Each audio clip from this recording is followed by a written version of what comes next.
31. This chapter was Edward's trial. At the start, he's taken to the house of Canfrecken, which belongs to an old man called Major Melville. Major Melville is a retired military man. I liked him. I liked the trial. I think he did it he was very fair. If Scott had written this perhaps a bit later in his career, he might have made a better go of the trial. He didn't do it badly, not at all. We can see the two elements being that Edward, due to his personality, isn't really helping his own cause with his replies, and Major Melville is actually giving him every chance.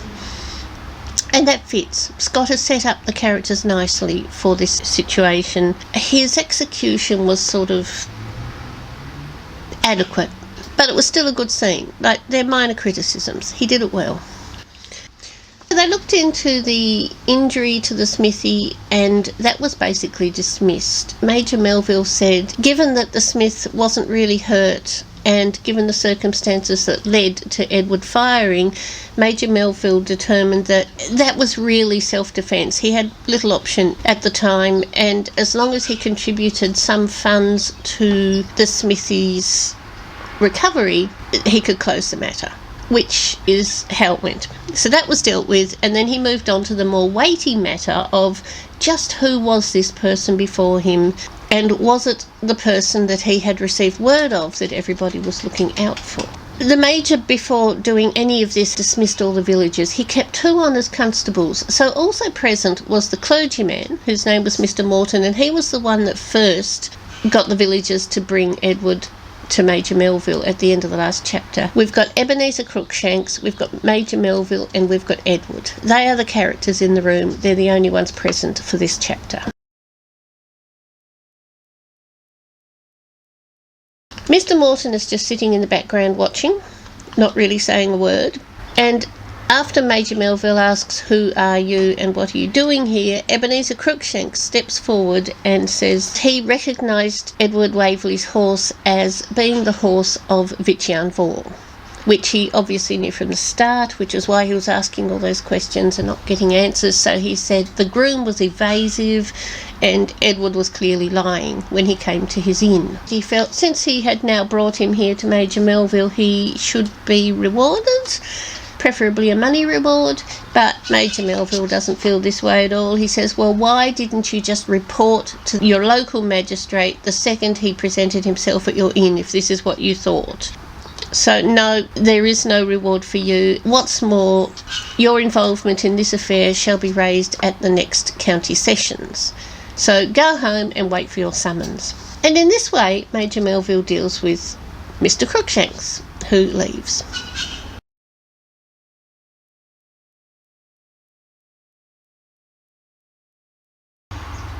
And now Major Melville asks Edward what his name is, and Edward tells him, and Major Melville says, "I thought so, late of the Dragoons, and nephew of Sir Everard Waverley of Waverley Honour." "The same," said Edward. "Young gentleman, I am extremely sorry that this painful duty has fallen to my lot." "Duty, Major Melville," replied Edward, "renders apologies superfluous." "True, sir," Major Melville said. "Permit me, therefore, to ask you how your time has been disposed of since you obtained leave of absence from your regiment several weeks ago." Waverley wants to know why Major Melville feels he can ask this, and what charge does he have against Edward.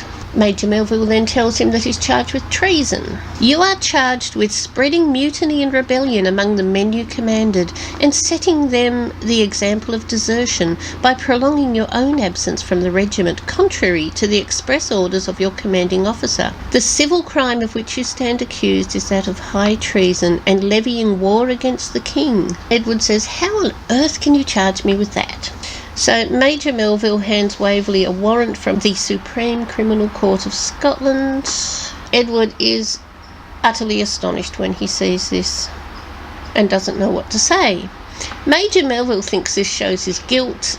Mr. Morton, who is the clergyman now acting as scribe, thinks that shows he didn't know anything about it until he saw this. But Mr. Morton is sort of a minor character in the room, so he says nothing. It's not his place to speak. Edward is now starting to realise, at last, how he must look. The things he has been doing, the places he's been, the people he's been with, how that actually must look to somebody on the outside. And remember, he's only like 18, 19, and very inexperienced. And when he was at Waverley Honour, they never really included him in anything, and he never went anywhere. So it does make sense that he might think this way. Like, as a mature adult of the world, you can look at everything he's done and think that was very, very foolish. But honestly, he was just sent out into the world too soon. He wasn't what they used to call up to snuff. Edward is starting to realise how serious this matter is. And Major Melville says, unfortunately, because it's so grave a matter, I must ask to see all the papers you have on your person and all your belongings. And Edward says, yep, you can have them all. He threw his pocketbook and memorandums upon the table. There is one that I'd rather you didn't see. But Major Melville says, I can indulge you with no reservation. He has to see everything. Edward places that on the table too, and that was actually Vichanvor's last letter, the one about Flora. Major Melville takes some time looking through everything, and then resumed his examination. He asks, did Edward know one Humphrey Horton, a non-commissioned officer in Gardiner's Dragoons? Edward says, yep, he was sergeant of my troop and son of a tenant of my uncle. That was one of the men who came with him. Major Melville said, that's right, he was. And he had a considerable share of your confidence, did he not, and influence among his comrades. Edward said, well, I never confided with a person of that rank. I favoured him as a clever, active young fellow, and I believe his fellow officers respected him. But you used, through this man, answered Major Melville, to communicate with such of your troop as were recruited upon Waverley Honour? And Edward said, yep, of course. He's the sergeant. The sergeant always did act as communication between the officers and the common soldiers. That happened everywhere, in every regiment. And then Major Melville said, have you, since leaving the regiment, held any correspondence with this Sergeant Horton? Edward's quite affronted. I hold correspondence with a man of his rank and situation? How, or for what purpose? And then Major Melville said, didn't you ask him to send you books? And that was true, because Edward had sent for the novels and the books of poetry for Rose. He says, yes, I asked for the books, a book suitable for a lady's perusal. Were there not, Mr. Waverley, treasonable tracts and pamphlets among them? And this is when the matter of the tutor's manuscripts come out. I was hoping they would come back, I really was, because why should they have been mentioned if they didn't? They were a prime plant, really. It's the sort of thing you do as an author. Treasonable tracts sitting in his bag waiting to be found when the bag was searched. And that is exactly what happened. When the soldiers went to Bradwardine, he must have left them behind there, and they have them now, and they are highly treasonable. Edward says there were some political treatises. They were sent by a friend whose heart is more to be esteemed than his prudence or political sagacity. They seem to be dull compositions. That friend, continued the Major, was a Mr. Pembroke, a non-juring clergyman, the author of 2 treasonable works.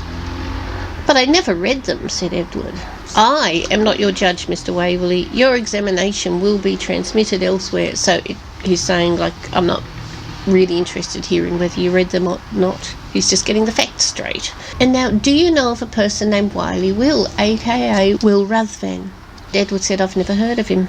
Did you never, through such a person, communicate with Sergeant Humphrey Horton, instigating him to desert with as many of his comrades as he could seduce to join him and unite with the Highlanders? And Edward said, I know nothing of that. First time I've heard of it in my life. The Major now points to the letter from Vichanvor, the one with the verses that Flora liked, and says, these verses are encouraging soldiers to desert their regiment and turn to the other side in exactly the same way that your own people from Waverley Honour have been requested to desert and turn to the other side. It looks like proof of your involvement in such a plot. Edward actually has to agree. It does look like proof of his involvement, even though he wasn't involved and knew nothing of it. And he doesn't really know what to say. Melville goes on to say, you've spent all your time in Bradwardine and in the residence of Vichamvor. He doesn't use that name, he just says this Highland chieftain. Both of those men are now in arms against their country. Edward said, yes, I was there. I did spend my time there. But I didn't know anything about this, which was true. How he could not have known anything about this is such a mystery, but it's true. Melville says, do you intend to deny that you joined your host Glennaquoich at a rendezvous where under a pretence of a general hunting match most of the accomplices of his treason were assembled to concert measures for taking arms? Waverley said, yes, I went to that hunt, but I didn't see or hear anything to suggest that that was for the purpose you're saying it was for.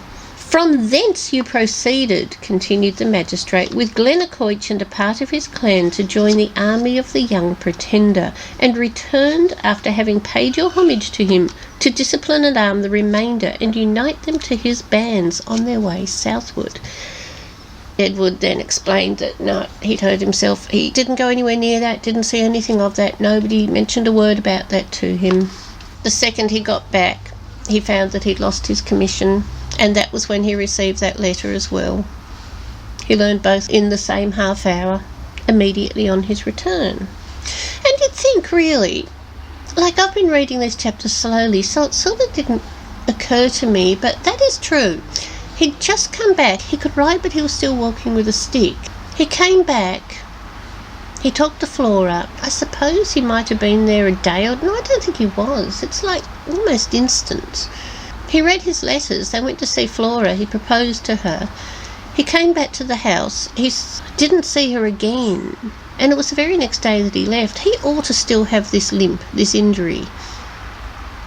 I don't know if he does or not. It's not unusual for a book of this era to just not mention it. Like, not because the author has forgotten it, just because it's not relevant to the story. So he might be here limping around and still walking on a stick.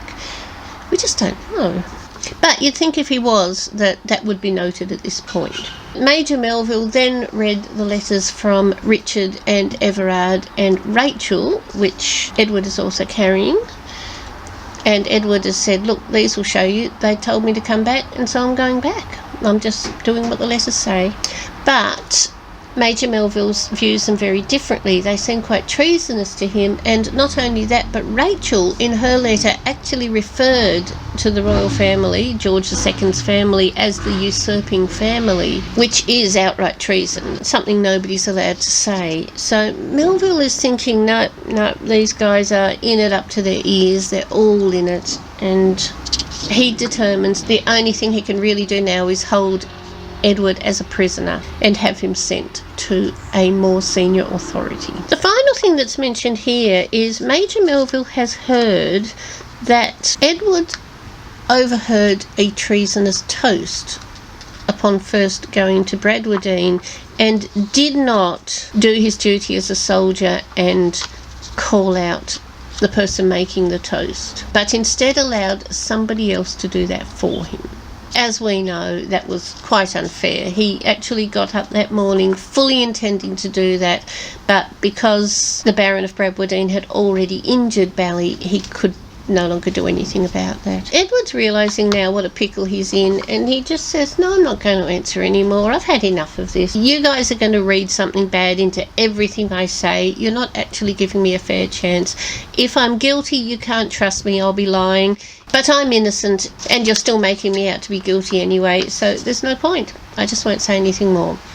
At which Melville organises a room under guard, quite a nice room with a decent bed, where he is to be kept until Melville can communicate further. At the end of this chapter, he throws himself into the bed, sunk into a deep and heavy slumber, and that's the end of the chapter. I think it's all fairly self-explanatory. I will say I like that pieces are beginning to fall into place. The trouble with this book being the first one, I think the problem that Scott had, is that he was an unknown author, and as the reader, we can't really trust him, or I didn't feel like I could trust him to make use of the little details he had put in. When you read an author for the first time, you don't know. It's when you get to the end of that one. And this is a sort of ambitious tale for somebody who is a new author. I think on second read it might be more satisfying because I would know that he actually did deliberately put these details in with an intention to call back. I'm very pleased that the tutor's manuscripts have come back in the story. I'm quite pleased that Vicjanvor was actually as sneaky as I was suspecting he was in loaning his horse, because that did occur to me that if anybody recognised this horse, what's that saying? It's like in the modern world, you know, if you've got like a mafia lord and he loans you his car and you go somewhere in his car, people are just going to think, yep, you're high up in the dealings of that mafia. So here he is riding Vicjanvor's personal horse. It wasn't a good look. And Vicjanvor has given him this letter, which is almost certainly deliberate, because Fergus is a clever man. I'm quite impressed with him, actually, as a character. And I think Flora knows exactly what he is too, and that's why she doesn't want him to marry Rose. But yeah, he's just getting better and better. I do wonder who Wily Will is. The one who apparently instigated the Waverley Honour Common soldiers to revolt. Was that one of Fergus's men? I would presume that was the person that Fergus sent off with the letter, with Edward's letter of resignation. Because Horton could read, Sergeant Horton. Edward did say that in here, that he actually sent that request to Horton about the books because Horton could actually read, and not many people could in that regiment. So that was the best person for him to send a letter to. Since he could read, if Fergus's person that he sent down with the letter of resignation took it to Horton, he could build on that. That almost looks like evidence. If he then said, Edward has turned to the other side, this letter is evidence that he has done it. Look, he's resigned from the regiment. And he wants you guys to do the same. Now, if he'd come and said that, that's clever. So that's my guess. Wily Will might be the man that took the letter down, but I don't know that for sure, and Edward certainly doesn't have a clue about that. And now we're ready for the next chapter. Chapter 32.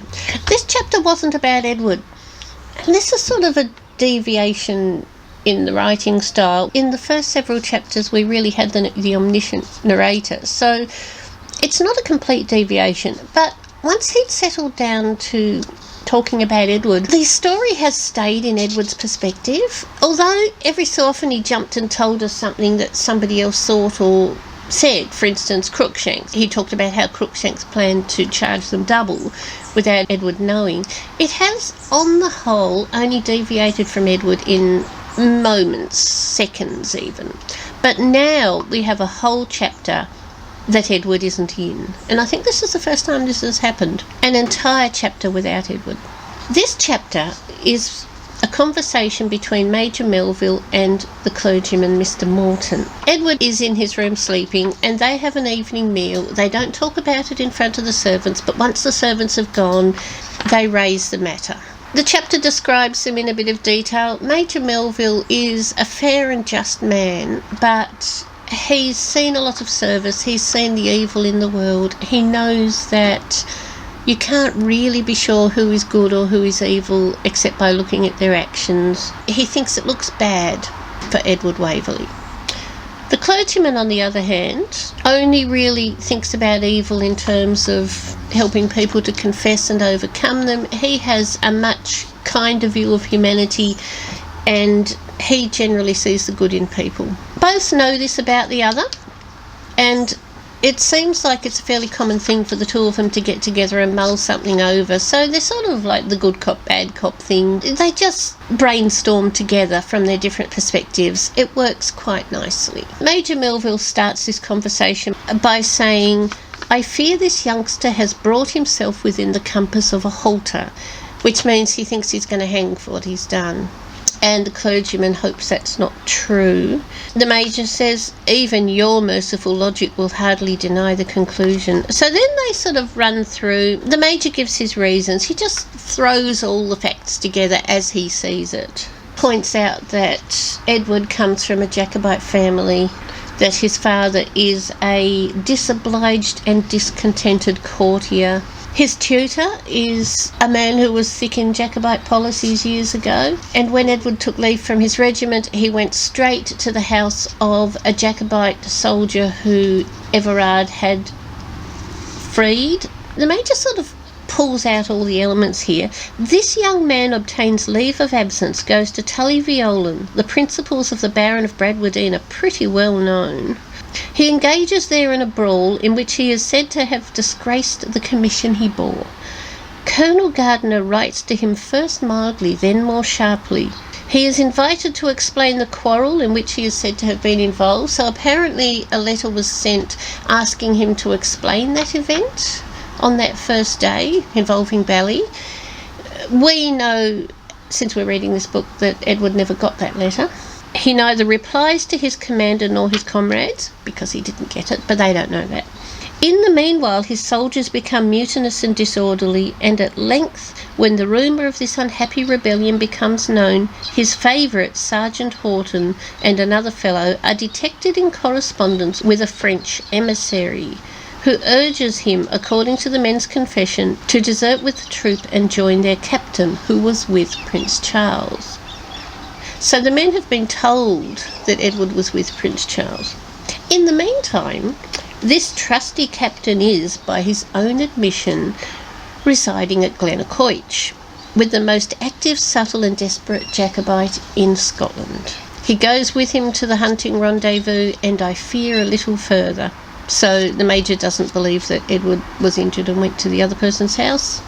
Meanwhile, 2 other summonses are sent him, one warning him of disturbances in his troop, another ordering him to repair to his regiment, which indeed common sense might have dictated when he observed rebellion thickening all around him. He returns an absolute refusal and throws up his commission. Mr. Moulton points out that Edward said he'd never read those manuscripts of his tutor and that he didn't receive most of those letters. But Major Melville says, how likely is that? The Major does say he thinks that Edward probably got involved in all this due to his youth and not really having an understanding of the world and what he was getting into. But he doesn't doubt for 1 minute that Edward actually did this, that Edward is actually a traitor. The Reverend still thinks that Edward is innocent, but apparently he knows his friend well enough to know that arguing at this point won't help, so he doesn't say a word. He asks, what are you going to do with him? And the Major says, I think I better hand him over to the nearest regiment. I don't think I can keep him here. The nearest regiment is at a place called Stirling. The Major says, a small body comes this way tomorrow or next day, commanded by the Westland man. What's his name? You saw him. You said he was the very model of one of Cromwell's military saints. Gilfillan, answered Mr. Moulton. I wish the young gentleman may be safe with him. Strange things are done in the heat and hurry of minds in so agitating a crisis, and I fear Gilfillan is of a sect which has suffered persecution without learning mercy. But the Major says he has only to lodge Mr. Waverley in Stirling Castle. I'll give strict injunctions to treat him well. I can't think of any better way of securing him. I'm sure you wouldn't have me turn him loose. The Reverend thinks, why can't he stay here? Isn't he safe here? But Major Melville says, no, the Highland troops are on the move. We're not safe here. They will come here any time soon, and they could free him when they do. This is news to the Reverend. He didn't realise things were so dangerous for them where they are. The Reverend says, do you mind if I speak to Edward in the morning? Maybe he will tell me more details, and it might be to his favour. The Major's fine with that. And so they go to bed, and that's the end of the chapter. Chapter 33. This whole chapter is a visit to Edward in his room by the Reverend, Mr. Moulton. There's not really much of fact that comes out. We are told that Edward tells the Reverend a great deal. Edward tells the Reverend about his visit to Donald the Bandit. The Reverend is very pleased that Edward kept that detail from Major Melville because it would have gone against him. Edward said nothing about either Flora or Rose. So it's not actually clear to me what Edward actually told this Reverend, but the Reverend is impressed with a sense of Edward's innocence and would like to help him to clear his name. The Reverend has also told him that he's being sent to Stirling Castle, and he is being sent by a religious sectarian named Gilfillan, and that once he gets to Stirling Castle he will probably be looked after reasonably well, but he needs to take care on the journey because you can't trust this man or his sect. Now, it's hard to be sure, although the Reverend is a very good-hearted man and an honest man, he's a Presbyterian, and these are members of a religious sect that is opposed to his, so it's kind of hard for us as the reader to see if there is any prejudice in his views, if Gilfillan is as bad as he suggests. But he possibly is. And that's really all that happens in this chapter. Very short. Presumably, although it's really short and there wasn't many facts in it, it has a point in the story because Edward now has a friend working on the outside for his defence. Chapter 34. This chapter is a meal. After the talk the night before, Major Melville has been thinking about everything the Reverend said in defence of Edward, and is thinking maybe he was too harsh on the man, maybe his guilt is not certain. And so he invites Edward to have lunch with them, because after all, Edward is a man of a good house in England, a man of fortune, a man of good family. And it's possible that this is all a big mistake. The Major also thinks this because he's received some news about the movements of the Highland forces which seem to imply that they're heading further north and not coming into the lowlands at all. And if that's the case, apparently that makes it less likely that Edward is involved. I guess what he was thinking was that Edward is actually acting as a sort of a scout for them, like he's come forward to clear the path and maybe send back information about what he finds in the lowlands, which would make sense if they were marching this way, whereas if they're going north and it looks like Edward has actually got nothing to do with them. I think that's what he's thinking. That didn't come out clearly. Anyway, they have a meal, and not much happens in this meal either, except they all get on really well. Edward doesn't want to go out at first. Edward is quite angry with Major Melville and feels that Major Melville has been very unjust, and initially says, no, I don't ever want to see that man again, but the Reverend convinces him to do it. The Reverend actually wants him to do it so that the Major can see Edward to an advantage, but he knows better than to tell Edward that. So what he says is that if you refuse this invitation, it's going to look like you feel like you don't belong in the Major's presence, that you know that you're guilty and you don't want to be there because something might come out. So that's what convinces Edward to accept the invitation. They have a good meal. They eat and they drink, and Edward's spirits pick up and he kind of forgets his troubles, and in fact they all do. There's a lot of talking. The trio were engaged in very lively discourse, apparently delighted with each other, and the kind host was pressing a third bottle of Burgundy when the sound of a drum was heard at some distance. The Major had forgot the duties of a magistrate. He cursed with a muttered military oath the circumstances which recalled him to his official functions. He rose and went towards the window, which commanded a very near view of the high road, and he was followed by his guests. So they watch this troop come in. The drum advanced, beating no measured martial tune, but a kind of rub-a-dub-dub. Apparently that's because Gilfillan, who is in charge of this regiment, who is they're a religious regiment, he doesn't like the regular military songs. He doesn't think they're appropriate, so he asked the drummer to beat the 119th psalm. The drummer didn't know that, so he just did this rub-a-dub-dub beat. They're coming very somberly and seriously into town, and that's the end of the chapter.